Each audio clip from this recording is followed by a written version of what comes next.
오늘 은혜로 택하심을 따라 남은 자라는 제목으로 말씀을 나누려고 합니다. 마태복음 20장에 보면요, 예수님의 12제자 중에 야고보와 요한이 있습니다. 그 형제가 있는데 그 어머니가 예수님을 찾아와서 간곡하게 부탁을 하죠. 주여, 나의 두 아들을 주의 나라에서 하나는 주의 우편에 하나는 주의 좌편에 앉게 하소서. 정말 이거 보면은 예나 지금이나 그 어머니의 마음은 비슷한 것 같아요. 자기 자녀가 잘 되기를 원하죠. 그 주변에 있는 다른 사람들보다 더 성공하기를 원합니다. 그게 어머니의 마음인 것 같아요. 근데 이제 예수님이 그녀에게 말합니다. 마태복음 20장 22, 23절. 예수께서 대답하여 이르시되 너희는 너희가 구하는 것을 알지 못하는도다. 내가 마시려는 잔을 너희가 마실 수 있느냐? 그들이 말하되 할 수 있나이다.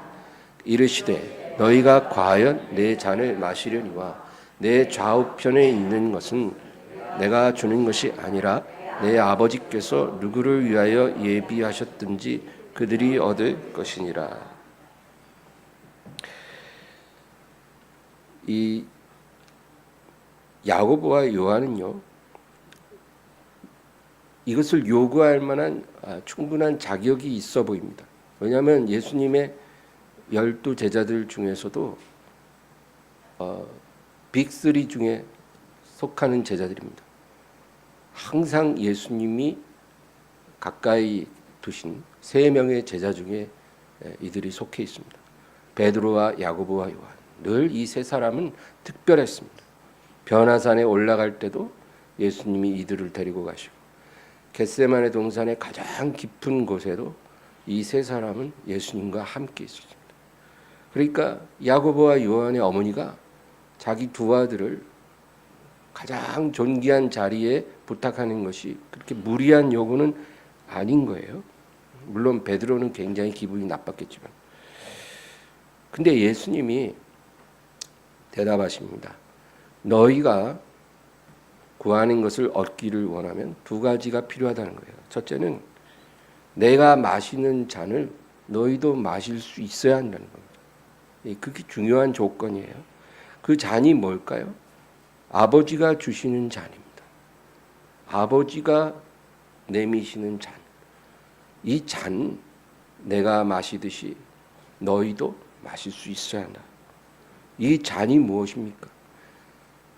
아버지의 뜻이면 죽을 수 있는 거예요. 여러분, 하나님의 뜻을 순종하기를 원한다고 우리가 말하지만 어디까지 할 수 있습니까? 우리가 거기에 딱 한계를 그어놓고 여기까지만 할 수 있습니다. 이렇게 되면은 안 되겠죠. 이 잔을 마시고 죽어야 한다면 죽을 수 있어야 합니다. 이것을 할 수 있느냐. 그 다음 두 번째는 너희가 이 잔을 마실지라도 너희가 원하는 그 자리는 내가 줄 수 있는 게 아니라 아버지가 택하시고 예비한 그들이 얻을 것이다. 그렇게 주님이 말씀하십니다. 그러니까 우리가 하나님을 위해 죽을 수 있어도요, 우리가 원하는 것을 주시는 것은 하나님의 뜻이라는 거예요. 로마서 9장 16절. 그런즉 원하는 자로 말미암음도 아니요 다른 박질하는 자로 말미암음도 아니요 오직 긍휼히 여기시는 하나님으로 말미암음이니라. 우리가 하나님께 원한다고 또 그것을 얻기 위해 다른 박질한다고 그 얻을 수 있는 게 아니라는 겁니다. 여러분, 긍휼히 여기시는 하나님이 긍휼함을 받을 자에게 주셔야 우리가 얻을 수가 있다는 것입니다. 이게 하나님의 주권이에요. 그러니까 우리가 이것을 깨달으면 항상 하나님 앞에 엎드려야 합니다. 내가 노력하고 구할 수는 있으나 그것이 내가 원하는 것을 얻게 하는 게 아니고 하나님이 긍휼히 여겨야 우리가 그것을 받을 수 있는 거예요. 그런데 어떻게 겸손하지 않을 수 있습니까? 야곱이라는 사람이 두 아내가 있었어요. 자기가 두 아내를 얻으려고 얻은 게 아니라 어떻게 그렇게 돼버렸어요. 그래서 레아와 라헬 이 자매가 야곱의 아내가 된 거예요. 근데 참 이렇게 하나님이 반드시 한 명의 아내를 얻으라고 하신 이유가 있어요. 집안에 불화가 생기죠. 이 언니 레아가 아들 넷을 낳았는데 동생 라헬은 자녀를 못 낳은 거예요.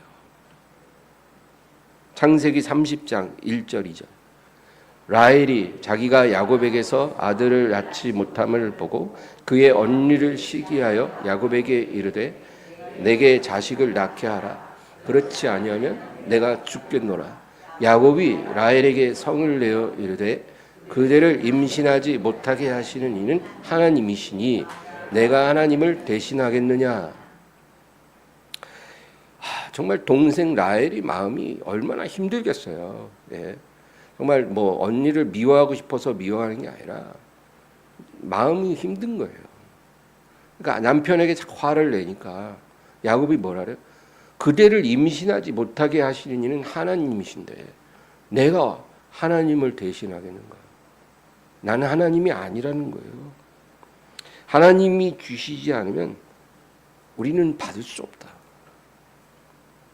세례 요한의 제자들이 자기 스승에게 말합니다. 스승님, 우리에게 오던 사람들이 당신이 증거하시던 그 사람에게 다 가더이다. 조금 마음이 실망스러운 거예요. 그렇잖아요. 막 인산으로 몰려오던 사람들이 다 예수님께 가는 거예요.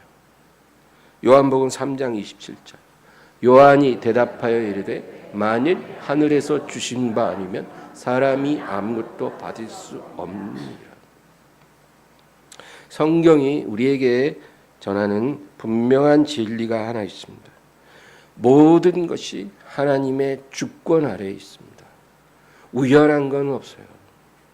예, 여러분, 참새도 우연히 땅에 떨어지지 않고요.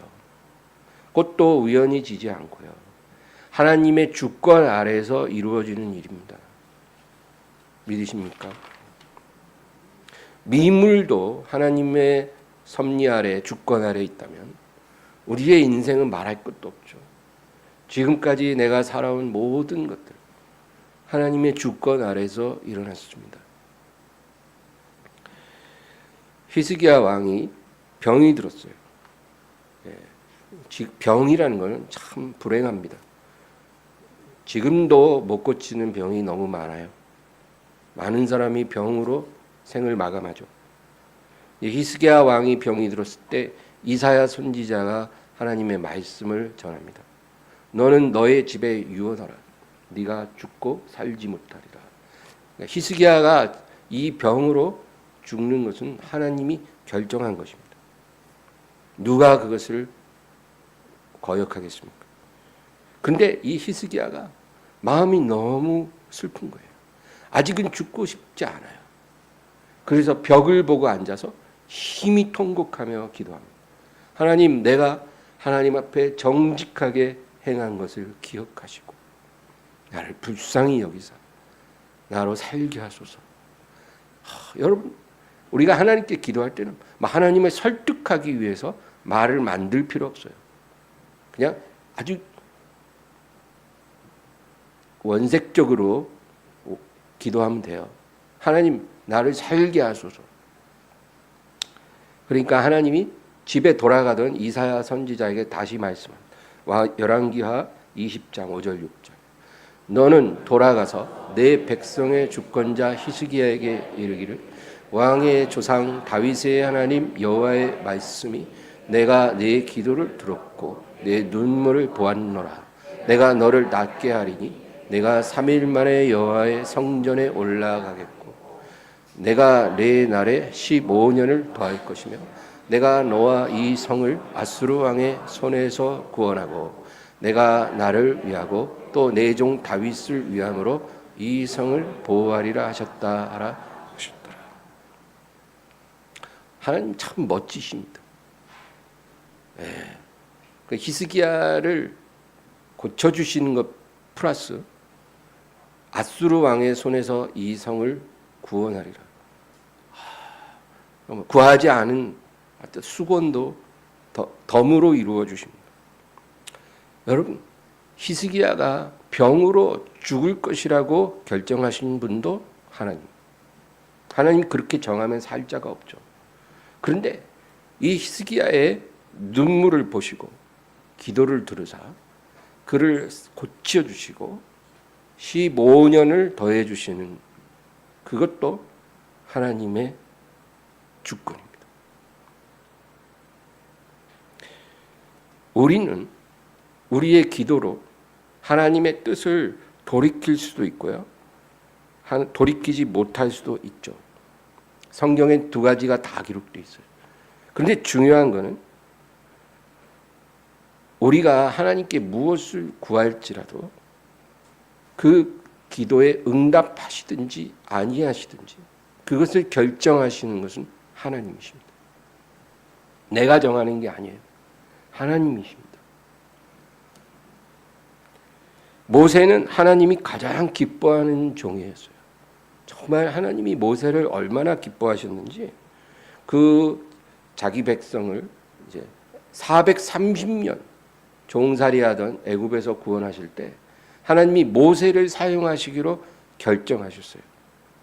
모세를 선택하셨어요. 모세가 아닌 다른 사람을 하나님은 생각하지 않았습니다. 대체 불가의 종이에요. 아주 귀한 사람이죠. 그래서 하나님은 언제나 모세의 기도를 다 들어주셨어요. 모세가 귀한 종이기 때문에 또 하나님께 순종했기 때문에 그가 구하는 기도는 다 들어주십니다. 그러나 한 가지 기도는 끝내 거절하십니다. 모세가 아무리 밤낮 기도하고 산에 올라가 기도를 했지만 그 기도를 들어주시지 않았어요. 신명기 3장 23에서 27. 그때 내가 여호와께 간구하기를 주 여호와여 주께서 주의 크심과 주의 권능을 주의 종에게 나타내시기를 시작하셨사오니 천지간에 어떤 신이 능히 주께서 행하신 일 곧 주의 큰 능력으로 행하신 일같이 행할 수 있으리까. 구하옵나니 나를 건너가게 하사 요단 저쪽에 있는 아름다운 땅 아름다운 산과 레바논을 보게 하옵소서 하되 여호와께서 너희 때문에 내게 진노하사 내 말을 듣지 아니하시고 내게 이르시기를 그만해도 족하니 이 일로 다시 내게 말하지 말라. 너는 비스가산 꼭대기에 올라가서 눈을 들어 동서남북을 바라보고 내 눈으로 그 땅을 바라보라. 너는 이 요단을 건너지 못할 것임이니라. 하나님이 모세의 이 마지막 간절한 기도, 모세의 일생의 마지막 소원을 거절하셨어요. 하나님은 그렇게 하실 수 있습니다. 한 여자가 간음하다가 붙잡혀 왔잖아요. 그래서 사람들이 이 여자를 광장에 세우고 이제 돌을 들어서 치려고 합니다. 근데 이 여자는 죽지 않았어요. 왜? 예수님이 그 여자를 구원해 주셨거든요. 죽어 마땅하고 죽을 수밖에 없었는데 죽지 않았어요. 그런데 반면에 여러분 스데반 집사는요. 성령이 충만해서 광장에서 예수 그리스도를 선포했어요. 그런데 어떻게 됐어요? 분노한 군중들의 돌에 맞아 그 자리에서 죽었습니다. 하나님은 이렇게도 하실 수 있고 저렇게도 하실 수 있어요. 욥의 아내가 욥에게 말합니다. 하나님을 저주하고 죽으라. 아내 말 여러분 다 들으면 안 돼요. 아내가 시킨 대로 했다가 큰일 납니다. 기도해 보세요. 욥은 뭐라고 대답했을까요? 욥기 2장 10절. 그가 이르되 그대의 말이 한 어리석은 여자의 말 같도다. 우리가 하나님께 복을 받았은즉 화도 받지 아니하겠느냐 하고 이 모든 일에 욥이 입술로 범죄하지 아니하니라. 욥은 뭐라고 대답합니까? 우리가 하나님께 복을 받았어. 받은즉 화도 받지 않겠는가. 욥은 하나님의 주권을 아주 겸손하게 인정했어요. 여러분, 우리에게 필요한 믿음이 이런 믿음입니다. 그냥 내가 구하는 거 원하는 거 주시면 기뻐서 날뛰고 싱글벙글 막 교회에서 막 그냥 신나서 예배 잘 드리죠.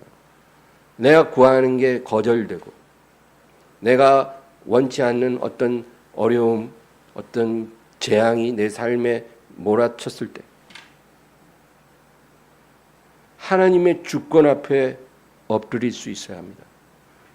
이런 믿음까지 우리에게 있기를 하나님이 원하십니다. 성경은 전체가 너의 인생들은 하나님 앞에 겸손하라 그렇게 말씀합니다. 성경을 읽어보세요. 성경을 관통하는 거대한 주제들이 있거든요. 그 중에 하나입니다. 너희 인생들은 하나님의 주권 앞에서 겸손하라. 이겁니다. 우리가 성경을 50번 읽었는데 이거 못 보면 우리가 잘못 읽은 거 아닙니까? 그렇게 오랜 세월 교회를 다니고 예배를 드리고 설교를 듣고 성경을 읽었다 해도 하나님의 주권 앞에 겸손하지 못해요. 이러면 우리가 어떻게 살아온 겁니까?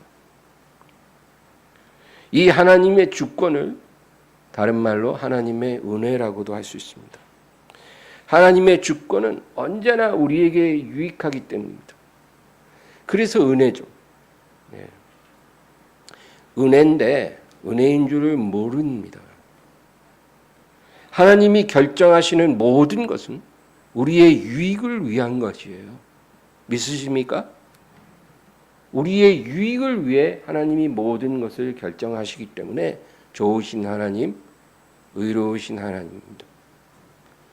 하나님이 우리의 간구를 거절하신다면 왜 하실까요? 미워서일까요? 싫어서일까요?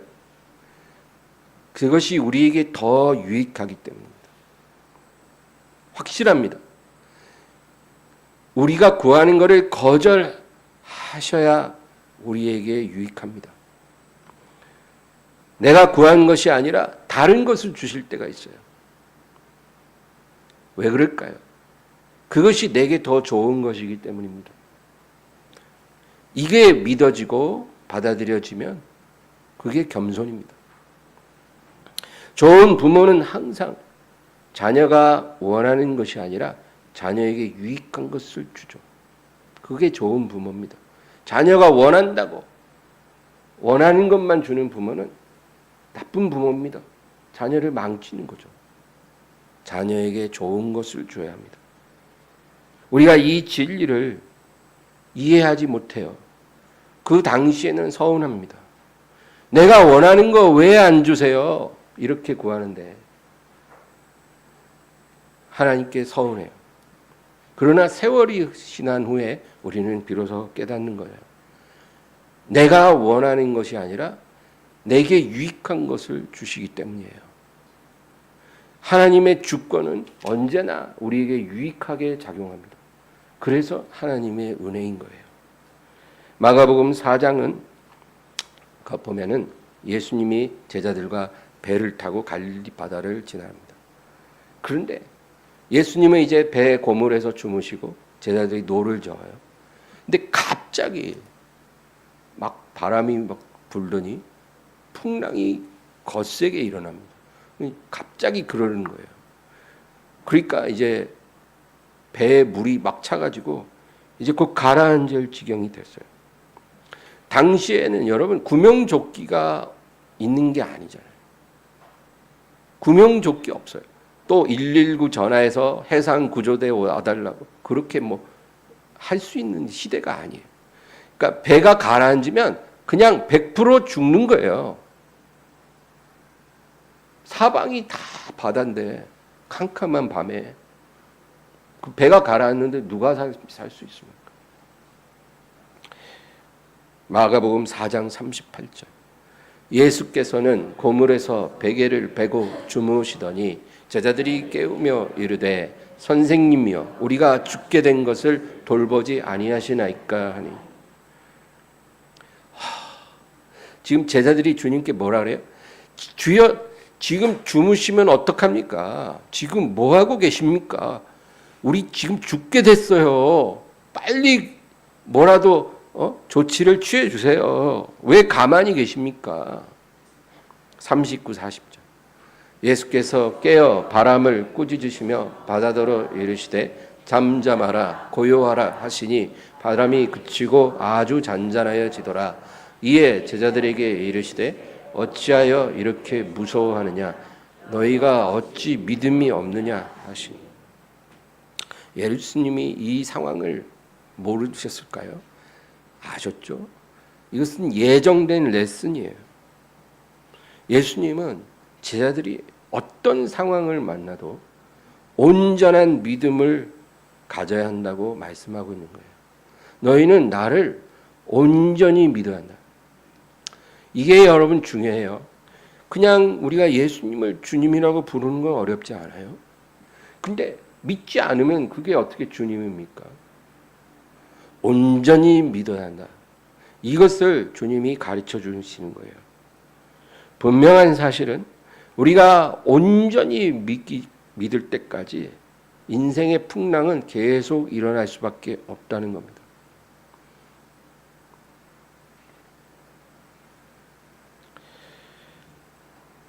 인생의 바다를 가장 안전하게 지날 수 있는 방법은요, 온전한 믿음으로 노를 저어라. 이겁니다. 우리가 예수님을 온전히 믿고 인생의 노를 저으면 그게 가장 안전한 거예요.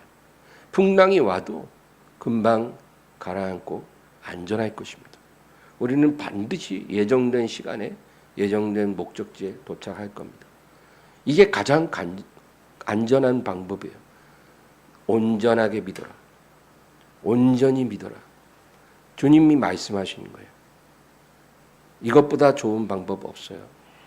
그런데 어떤 사람들은 이렇게 하지 않고 다른 방법을 생각해내요. 우리가 인생의 이 험한 바다를 안전하게 가려면 더 큰 배를 만들어보자. 어떤 풍랑이 와도 가라앉을 수 없는 큰 배를 우리가 지혜와 우리의 지식을 사용해서 만들면 되지 않는가? 굳이 온전한 믿음 가져야 될 필요가 없다. 큰 배만 있으면 되는데 어려운 게 있나? 여러분, 이게 좋은 방법입니까? 이렇게 살면은 어떻게 될까요? 망해요. 안 돼요. 여러분, 타이타닉호 알죠? 이 타이타닉호가 진수될 때는 온 세상이 아주 정말 깜짝 놀랐어요. 어떻게 이렇게 큰 배가 존재할 수 있냐 그랬어요. 그래서 이 타이타닉의 선주는요, 타이타닉에 출항하는 첫날 기자들 앞에서 하나님이라도 이 배는 침몰시킬 수 없다. 이렇게 말을 했대요. 진짜로. 미쳤죠. 근데 어떻게 됐어요? 그 첫 출항에서 대서양의 밤에 빙산과 부딪혀갖고 그냥 가라앉아 버렸어요. 첫 출항에서 침몰해 버렸어요. 이 위대한 배가. 이게 여러분 역사의 교훈이 뭐겠어요? 우리 인생도 이렇게 살면 침몰한다는 거예요. 어떤 재앙이 와도 내 지혜와 노력으로 큰 배를 지으면 침몰하지 않을 것이다. 이게 얼마나 어리석은 생각이에요. 많은 사람들이 꼭 굳이 하나님을 의지하고 믿을 필요가 있냐? 나의 지혜와 노력으로 재앙을 예측하고 준비해서 피할 수 있지 않겠는가? 하나님이 노아 시대에 홍수 심판을 내렸잖아요. 엊그제 비가 억수같이 오는데 정말 무섭더라고요. 제가 나이가 먹었나 봐요.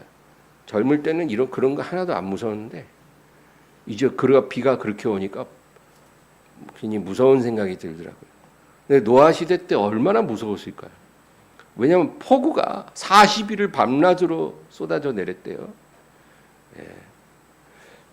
하나님이 그렇게 하신 이유는 이 노아의 새 아들로부터 인류가 다시 시작하잖아요. 다시는 하나님께 패역하지 않고 하나님을 경외하라는 교훈을 주신 거예요. 아주 뼈아픈 레슨을 하시기 위해 하나님이 그 극약 처방으로 세상을 다시 시작하신 거예요. 노아의 새 아들로부터 다시 시작할 인류에게 교훈을 주신 거예요. 하나님은 경외하라. 패역하지 마라. 패역이 뭡니까? 알면서도 거역하는 게 패역이에요. 이게 제일 무서운 거예요.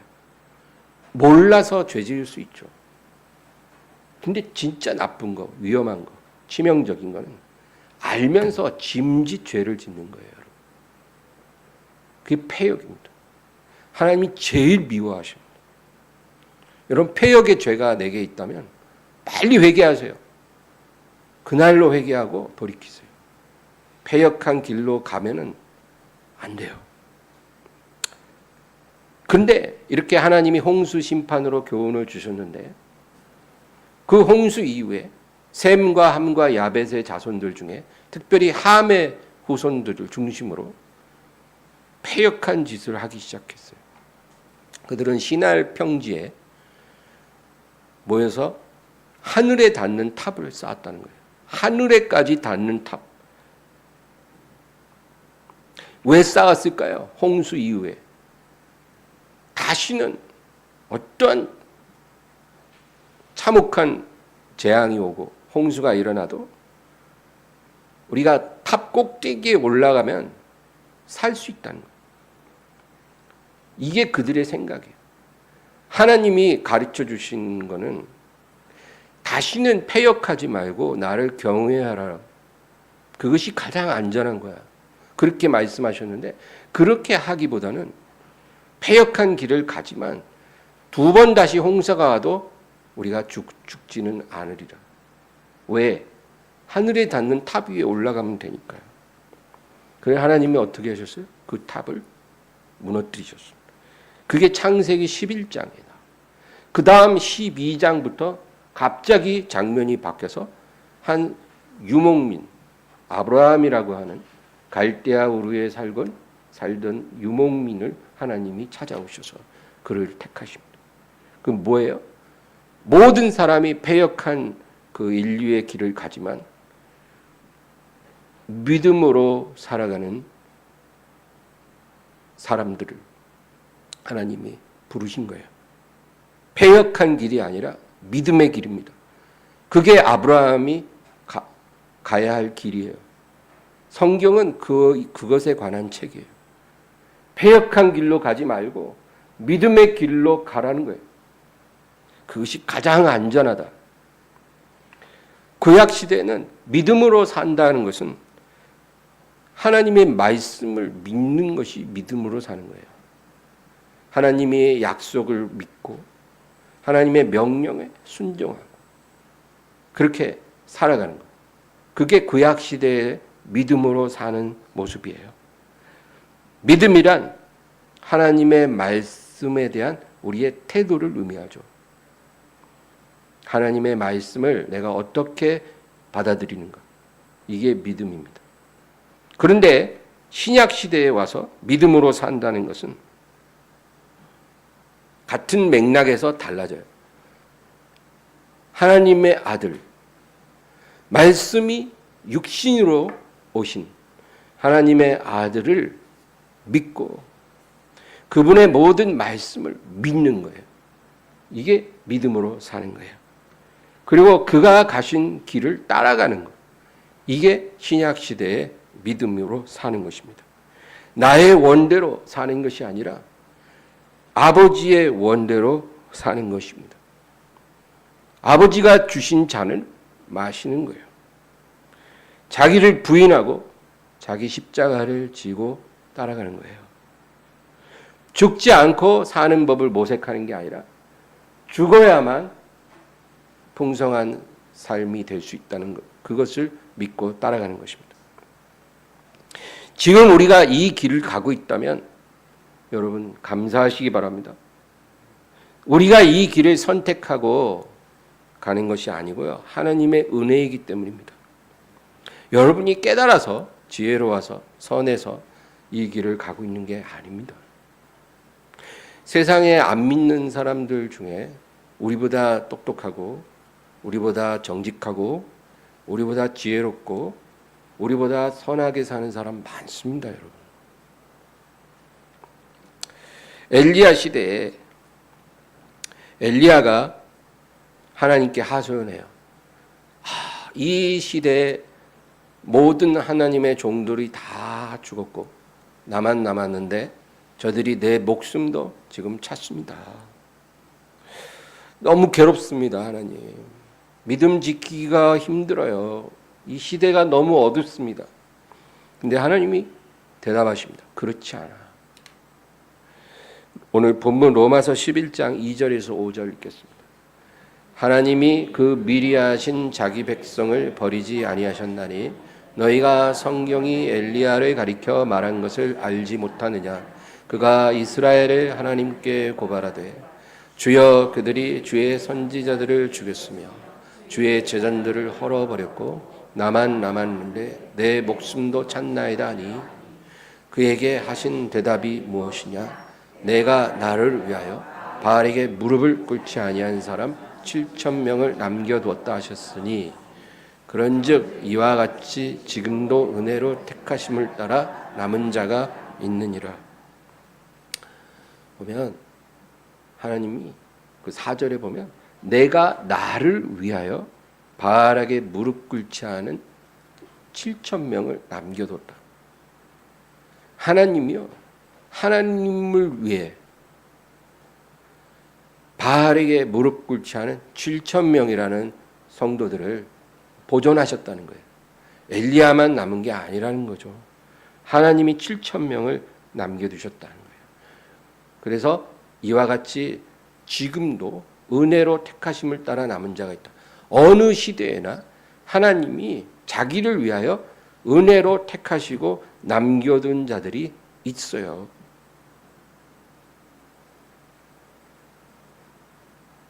그들은 그들의 힘으로 자기 믿음을 지킨 게 아니고 하나님이 자기를 위해 믿음의 사람들을 보존해 주신 것입니다. 여러분, 엘리야 시대에 7,000명이 있다면 지금 이 자리에 있는 우리들도 그런 사람이라고 저는 믿습니다. 근데 우리가 이렇게 남겨진 거는 우리가 믿음을 지킨 게 아니고요. 하나님이 자기를 위해 남겨주셨기 때문입니다. 은혜로 택하심을 따라 남은 자가 있습니다. 바알 신을 숭배했잖아요, 엘리야 시대에. 이 바알 신은요, 지금 우리는 이게 잘 뭔지 모르잖아요. 근데 바알 신은 금송아지로 상징되는 풍요의 신이에요. 풍요의 신. 그래서 이 유대인들이 여호와 하나님을 버리고 바알 신에게 넘어가는 이유 중에 가장 결정적인 것이 바알 신을 믿어야 풍요롭게 된다고 사람들이 믿었기 때문이에요. 그러니까 어떤 도덕적이고 윤리적인 의무는 요구하지 않고 경건하고 거룩한 백성이 되라고 말하지 않아요. 그냥 바알 신에게 제사만 잘 드리면 풍요의 복을 주신다는 거예요. 누가? 바알 신이.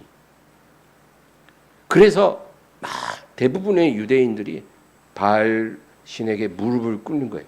이 세상에서 풍요롭고 싶은 거예요. 믿음의 좁은 길을 걸어가고 인생의 풍랑을 헤치면서 하나님만 바라보고 이런 삶보다 풍요로운 삶을 원하는 거예요. 그런데 그 바알 신에 무릎 꿇지 않은 7,000명을 내가 나를 위하여 은혜로 택하심을 따라 남겨두었다. 오늘날 현대의 바알 신은 돈입니다. 돈이 바알 신이에요. 현대인들은요, 돈이면 불가능한 게 없다고 믿어요. 우리가 성경에서 하나님께는 능치 못한 일이 없다 그랬잖아요. 전능하신 존재는 하나님밖에 없거든요. 근데 현대인들은 돈이면 못할 게 없다는 거예요.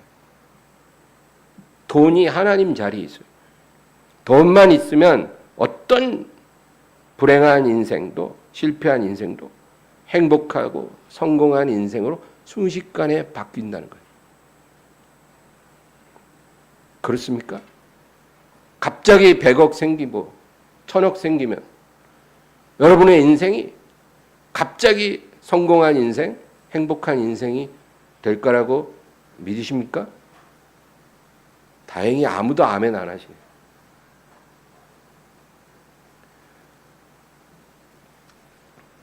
그렇게 믿고 사는 현대인들이 대부분이에요. 믿지 않는 자들에게 돈이 곧 하나님입니다. 믿는 성도들 중에도 하나님보다 돈이 더 중요한 사람 많습니다. 돈 앞에 양심 버리고 믿음을 타협하고 돈 앞에 무릎 꿇는 신자들이 얼마나 많은가요? 오늘날 하나님이 보실 때 이 교회 안에 많은 사람들이 있잖아요. 돈 앞에 무릎 꿇지 않은 참된 신자가 얼마나 된다고 하나님이 보실까요? 만약에 당신이, 여러분이 돈 앞에 무릎 꿇지 않은, 바알신에게 무릎 꿇지 않은 그런 사람이라면 그 하나님의 은혜로 택하심을 따라 남긴 자라는 겁니다. 내가 믿음 지켜서 그렇게 된 게 아니고요. 하나님이 우리를 지켜주신 겁니다. 이 축복이 최고의 축복이에요. 여러분, 우리가 이 세상에서 돈은 그냥 필요한 만큼만 있으면 돼요. 하나님 나라에 가지고 못 갑니다. 마지막으로 데살로니가전서 5장 23, 24절. 평강의 하나님이 친히 너희를 온전히 거룩하게 하시고 또 너희의 온 영과 혼과 몸이 우리 주 예수 그리스도께서 강림하실 때에 흠없게 보존되기를 원하노라. 너희를 부르시는 이는 미쁘시니 그가 또한 이루시리라. 평강의 하나님이 친히 너희를 온전히 거룩하게 하시리라. 여러분, 우리 스스로 힘으로 거룩하게 할 수 없어요. 거룩하고 싶어도 거룩하게 할 수 없어요. 우리 안에서 더러운 쓴물이 계속 나오는데 어떻게 우리가 거룩하게 됩니까? 네. 사람의 입으로 들어가는 게 사람을 더럽게 하는 게 아니라 사람에게서 나오는 게 사람을 더럽힌다는 거예요. 입에서. 왜? 그건 마음에서 나오기 때문에 우리를 더럽힌다는 거예요. 우리가 어떻게 스스로 거룩합니까? 그런데 평강의 하나님이 친히 너희를 온전히 거룩하게 하시리라. 할렐루야. 하나님께서 우리를 택하시고 부르시고 거듭나게 하셨잖아요. 그러면 하나님이 원하시는 게 뭘까요? 우리를 구원하신 후에 그냥 적당히 이 세상에서 지내다가 때 되면 와라 이걸까요? 이제 구원받고 거듭났으니까 이제 적당히 살다가 때 되면 오라. 적당히 살면 되는 건가요?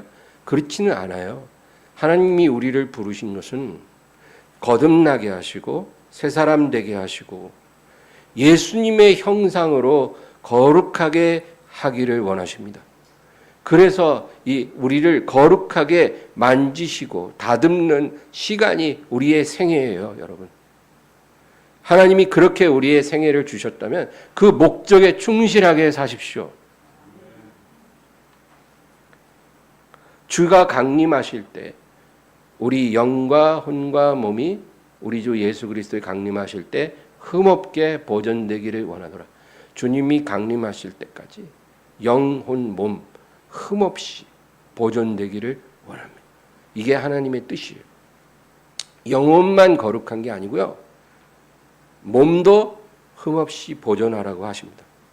몸은 하나님의 성전이에요. 그리고 거룩한 산 제사입니다. 우리가 몸을 거룩하게 구별해야 하나님이 받으시는 영적 예배를 드릴 수가 있습니다. 그리고 24절에 너희를 부르시는 이는 미쁘시니 그가 또한 이루시리라. 미쁘다는 말은 faithful, 신실하다 이런 뜻이에요. 하나님은 신실하심으로 너희 생애 동안에 그가 이루실 거라는 거예요. 뭐를요? 친히 온전히 거룩하게 하시는 일을 이루신다는 겁니다.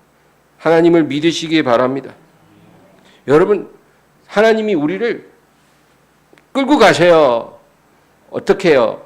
온전히 거룩한 자리까지 우리를 변화시키기 위해 끌고 가실 건데 그 성령께 순종하시고 날마다 깨어 기도하십시오.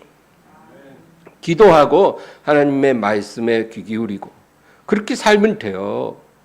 하나님께 거역하지 말고 성령께 순종하세요. 기도하라고 말씀하실 때 기도하십시오. 쉬지 말고 기도하라 했으니까 쉬지 말고 기도하십시오. 방언을 받으시는 분은 방언 기도 많이 하세요. 방언 기도는 영의 기도거든요. 영으로 기도하기 때문에 무슨 뜻인지 모르지만 우리의 정신으로 기도하는 거는 우리가 한계가 있어요. 영으로 기도할 때 그 기도를 하나님만 들으시고 강력하게 역사하시거든요. 우리 안에 그리스도의 형상을 이루기 위해 우리가 영으로 기도해야 할 필요가 있는 거예요. 그리고 말씀에 귀 기울이시기 바랍니다. 우리가 이렇게 거룩하게 되지 않으면 반드시 더럽혀집니다. 거듭난 사람이요? 그냥 정체될 수는 없어요. 거룩하게 되어지지 않으면 반드시 더럽혀져요. 여러분, 어느 길에 서길 것입니까? 거룩하게 될 것입니까? 아니면 더럽혀질 것입니까? 너무나 많은 성도들이 더럽혀졌어요. 그리고 자기가 더럽다고 생각을 안 하고 자기 기만에 빠져서 살아가요. 그래서 나중된 자가 먼저 되는 거예요. 어떻게 될 겁니까? 거룩한 백성이 되기를 주의 이름으로 축원합니다. 하나님 아버지 감사합니다. 오늘도 영광 받으시고 아버지 하나님 저희들에게 성령을 부어 주시옵소서. 오 하나님, 우리는 은혜로 택하심을 따라 남은 자인 줄 믿사오니 이 어두운 시대에 돈 앞에 무릎 꿇지 말게 하시고 바알신에 무릎 꿇지 말게 하시고 오직 하나님의 거룩한 자가 되어 성령께 순종하고 기도한 자들, 말씀에 순종하는 백성 되게 하여 주시옵소서. 거룩하기 원합니다. 더럽혀지지 않게 하여 주시옵소서. 예수님의 이름으로 기도합니다.